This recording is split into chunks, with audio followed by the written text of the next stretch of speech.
আবু সাইদ হত্যা মামলায় বেগম রোকেয়া বিশ্ববিদ্যালয়ের সাবেক প্রক্টর মোহাম্মদ শরীফুল ইসলামকে মামলার তদন্তকারী কর্মকর্তা পিবিআইর এসপি জনাব জাকির হোসেন 3 দিনের রিমান্ড শেষে বিজ্ঞ আদালতে প্রেরণ করেছিলেন।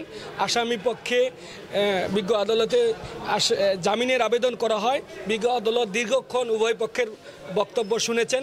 শুনে আসামির জামিন আবেদন নামঞ্জুর করে তাকে জেল হাজতে প্রেরণের আদেশ দিয়েছেন এবং সেই সাথে মামলা তদন্তকারী কর্মকর্তা জানিয়েছেন যে উনার প্রাপ্ত যে তথ্যগুলি সেগুলি যাচাই বাছাই করা হয়েছে, প্রয়োজনে উনি আবারও রিমান্ডের আবেদন করবেন। এই মামলাটায় যেহেতু এটা আবু সাইদ হত্যা মামলা, এই মামলায় আমরাও চাই যে সুষ্ঠু বিচার হোক, কিন্তু বিচারের নামে যদি মানুষ নিরীহ লোকজন যদি এই মামলার শিকার হন, এটা আসলে খুব কষ্টদায়ক।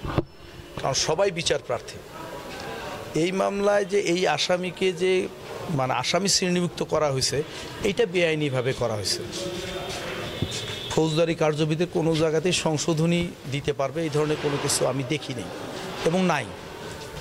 কিন্তু এই মামলায় দেখা যাচ্ছে যে এই আসামিকে একটা অতিরিক্ত এজাহারের বিবৃতি দিয়ে তাকে আসামি শ্রেণীভুক্ত করছে এবং মামলার অনেক পরে, যেখানে মামলার মধ্যে বলাই আছে যে এইখানে আসামি আরও অজ্ঞাত কতগুলো আসামি আছে, 130-135 জন, 17 জনকে ইনক্লুড করছে।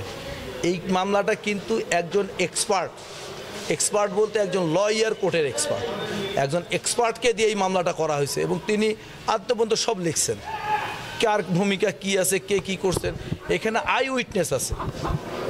কিন্তু এইভাবে একজন ইউনিভার্সিটির টিচারকে এখানে আসামি শ্রেণীভুক্ত করেছেন, যেটা বিধি বহির্ভূতভাবে করেছেন। বিধায় আদালত যে আদেশই দিক, আমরা সংক্ষুব্ধ হয়েছে এবং আমরা উচ্চ আদালতে যাব এই রায়ের বিরুদ্ধে, আদেশের বিরুদ্ধে। জি দেখেন, আমরা নিজেরাও চাই যে আবু সাইদ হত্যার বিচার হোক এবং সুষ্ঠু বিচার হোক। কথাটা হচ্ছে সুষ্ঠু বিচার হোক, অর্থাৎ যারা মূল আসামি এবং যারা আসলে এটার সাথে সংশ্লিষ্ট ছিল, জড়িত ছিল, তারা এই মামলায় শাস্তি পাক, এটা আমরাও চাই, এটা আমাদেরও চাওয়া।